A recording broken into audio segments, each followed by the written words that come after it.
نرحب بالشيخ اسماعيل سيدي ونحيل اليه الكلمه. ننتظر امام المسجد وفقه.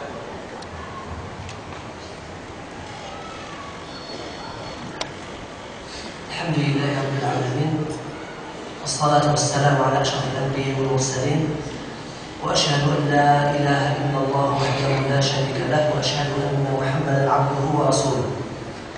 اللهم صل على محمد وعلى آل محمد كما صليت على إبراهيم وعلى آل إبراهيم في العالمين إنك حميد مجيد. اللهم بارك على محمد وعلى آل محمد كما باركت على إبراهيم وعلى آل إبراهيم في العالمين إنك حميد مجيد. أما بعد، فكلمتي هي في حقيقة الأمر كلمة شكر وعرفان وثناء، أولا على الله تبارك وتعالى الذي يسر إقامة مثل هذه الدورة، ونسأله سبحانه وتعالى أن يبارك فيها وأن يجعلها نافعة مباركة لنا جميعا في الدنيا والآخرة. وثانيا أشكر الإخوة الأفاضل القائمين على هذه الدورة، وكما أخص بالشكر أيضا أهل هذا المسجد الذين استقبلونا بكل حفاوة وبكل كرم، فالشكر موصول لهم بإذن الله تبارك وتعالى، وعلى رأسهم أخونا الشيخ عز الدين بغل حفظه الله تعالى. والشكر أيضا موصول إلى الحضور الذين شرفونا في حقيقة الأمر بحضورهم وحسن استماعهم. وأما الكلمة الثانية فهي عبارة عن تبشير، أبشر الحاضرين ببشارة عظيمة، وهي المنزلة والرتبة التي سوف يحظون بها عند الله تبارك وتعالى يوم القيامة.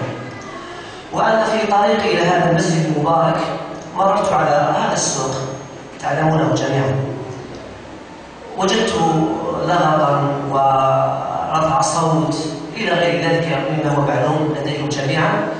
ثم دخلت إلى هذا المسجد ووجدت هذه الوجوه النيرة وهذه الوجوه الطيبة التي اجتمعت على كتاب الله وعلى سنة رسول الله صلى الله عليه وسلم.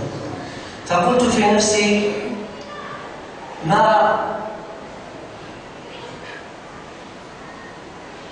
نفسي لقد حرموا أولئك هذا الخير العظيم، ووفق إليه هذا الجمع المبارك.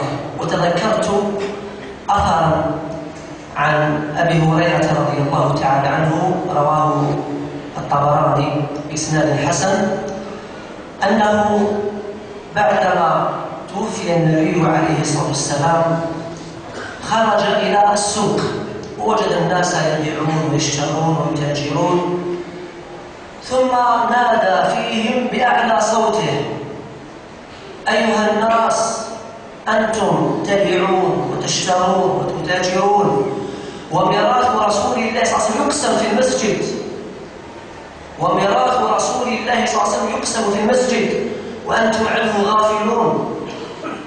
فماذا فعل أهل السوق؟ ذهبوا وهرولوا إلى المسجد. من أجل ماذا؟ أن يحضروا على شيء من ميراث النبي صلى الله عليه وسلم، وكانوا يظنون أن هذا الميراث ماذا؟ الدينار والدرهم. فلما جاءوا إلى المسجد ولم يجدوا شيئا من المال يقسم أو الدينار أو الدرهم يوزع على الناس، إنما وجدوا ماذا؟ حلقا يذكر فيها الله تبارك وتعالى. فقالوا له: يا أبا هريرة، ما هو هذا الميراث الذي يقسم؟ لم نجد شيئا. فقال لهم رضي الله تعالى عنه: هذا الذي وجدتموه أو هذا الذي سمعتموه يتلى من كتاب الله عز وجل أو يذكر به من سنة النبي صلى الله عليه وسلم، هذا هو الميراث الحقيقي.